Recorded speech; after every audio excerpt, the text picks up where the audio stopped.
The infected, at their most basic forms, are just humans who are infected with the cordyceps brain infection.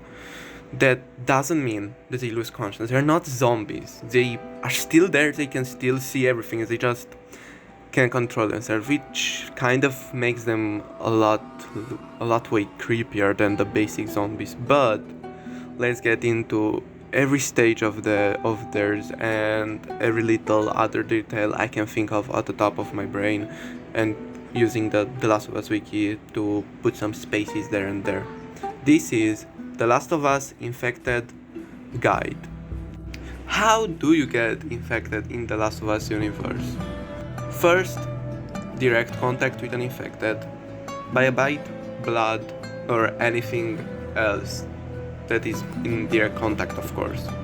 And second, indirectly via airborne fungus spores, released by a corpse that has been planted on a wall, floor, etc. by the fungus. Becoming infected is different for every person. For some it's minutes, for some it's hours, for some it's even a day or two. It depends on where you are bitten. If you are bitten on the leg, on the hand, or on the neck, everything makes it a lot faster or slower. The first stage are the runners. These are basically just animals that just attack in hordes or anything else. They just attack you, nothing, no brain, no tactics, they just come after you, bite. That's their whole point. The second stage of infections are the Stalkers. They've been infected from somewhere between 2 weeks to a year. Their name is basically their whole ordeal. They stalk and hide, and then attack at the best moment. They can catch on walls, like Spider-Man, of course, my favorite hero, and the cordyceps allow them to basically hibernate like a bear, making the cordyceps, keeping them alive, and when a human or an animal walks past them, basically being freed and attacking them. The third stage of infected are the clickers. They have been infected for at least 1 year. The long time they have been infected basically had led the fungus to spread all over their bodies, basically destroying their eyes and blinding them, forcing them to use echolocations to find their prey. Basically, they make clicking noises, if you didn't already figure it out by their name. However, the fungus has granted them super strength, which makes them far more annoying in gameplay and for the characters in the story. The fourth basic stage are the Bloaters. They have been infected for several years, like, I don't know, you can say 10 years. But the fungus has led them to become slow and blind. But the catch is they are super strong and they have been super resilient with the fungal growth. That basically it's like armor for them. They basically have grenades on them. They can tear their fungus off of them and use their bodies to use spore bombs and throw them at people or animals to kill them. However, all of these makes them very, very fucking vulnerable to fire, which I think it's pretty fair, so fuck you, Bloaters. The Shamblers are the first special kind of infected you can find. They're basically bloaters, but they inhibit water, so they don't have as much armor they don't have as much physical endurance. So they are able to grab their prey and expel large spore clouds from their bodies, which cause acid burns on the skin of the human or animal. When killed, they explode. That releases a final burst of cordyceps into the air, basically spores, if you want to.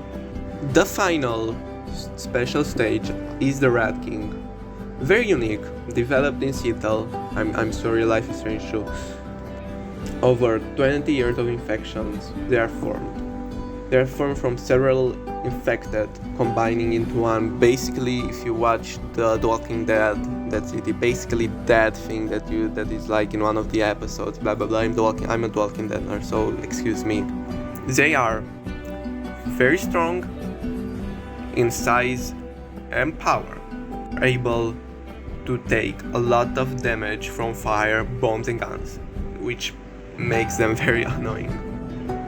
Even after taking a lot of damage, they don't die, but the different infected parts will start to break off from the large mass, and basically, do you know that one alien from Ben 10 that kind of duplicates? Yeah, basically that. Very annoying. I don't like them. And yeah. But if you want to see me how much I will struggle with the Rat King, you can go subscribe and have your notifications on, because I am making my first playthrough of The Last of Us 2 remaster version. So please be there, but don't click off the video yet, because I still have some little things to mention here and there. As I have mentioned before, the human part is still there. They are just being controlled by the fungus. You can see this at the clickers and bloater stage. You can most of the time, when not approaching or killing clickers, they are basically twitching erratically and even clawing at the fungal growth that is on their face, strongly suggesting that there's still humanity in them, but they just can't control themselves. So that's where this theory came from, and also that Sam scene in the first game, which made me tear up in the first playthrough that I didn't like, but the second playthrough I was still sad. So I'm like. And the other thing I wanted to mention in the show, the fungus is like I don't know how to say it. It's like a big brain. There is a term for it, but I just forgot it right now. They're just connected. All of the infected are connected in a big brain kind of way. If you know the word, please put it in the comments, because I actually forgot it. And they basically, if you attack one and it sees you, every fucking infected within like a 10 miles radius will come after you. So yeah, that's kind of not nice of them. But if you have anything else to mention, please put it in the comments.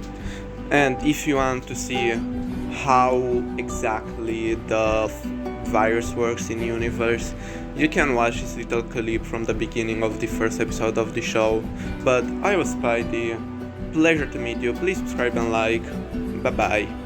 Yes, any kind of virus, but most probably something similar to influenza. Because of air travel. Through the air.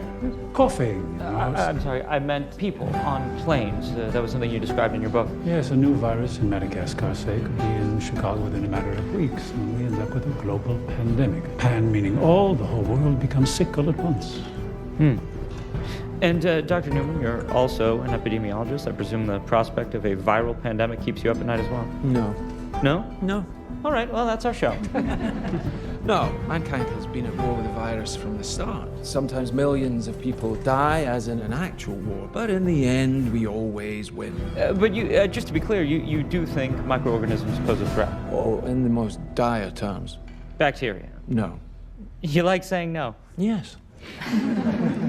Not bacteria, not viruses, so... Fungus. Yes, that's the usual response. Fungi seem harmless enough. Many species know otherwise, because there are some fungi who seek not to kill, but to control. Let me ask you, where do we get LSD from? Where do you get it from? It comes from ergot, a fungus. Psilocybin, also a fungus. Viruses can make us ill, but fungi can alter our very minds. There's a fungus that infects insects, gets inside an ant, for example, travels through its circulatory system to the ant's brain, and then floods it with hallucinogens, thus bending the ant's mind to its will. The fungus starts to direct the ant's behavior, telling it where to go, what to do, like a puppeteer with a marionette. And it gets worse. The fungus needs food to live, so it begins to devour its host from within, replacing the ant's flesh with its own. But it doesn't let its victim die, no. It keeps its puppet alive by preventing decomposition. How? Where do we get penicillin from? Fungus. Oh. Dr. Schoenheis, you're in distress. Fungal infection of this kind is real, but not in humans.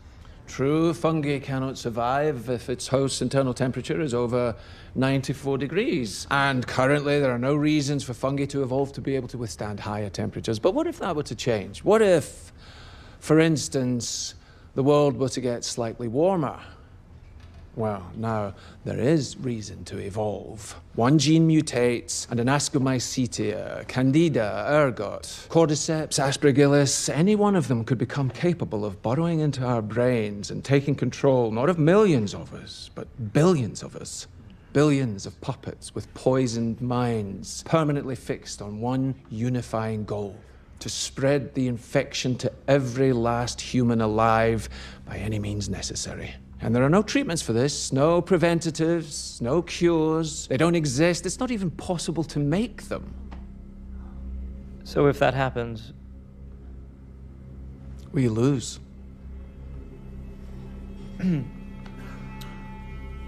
we'll be back. Oh shit.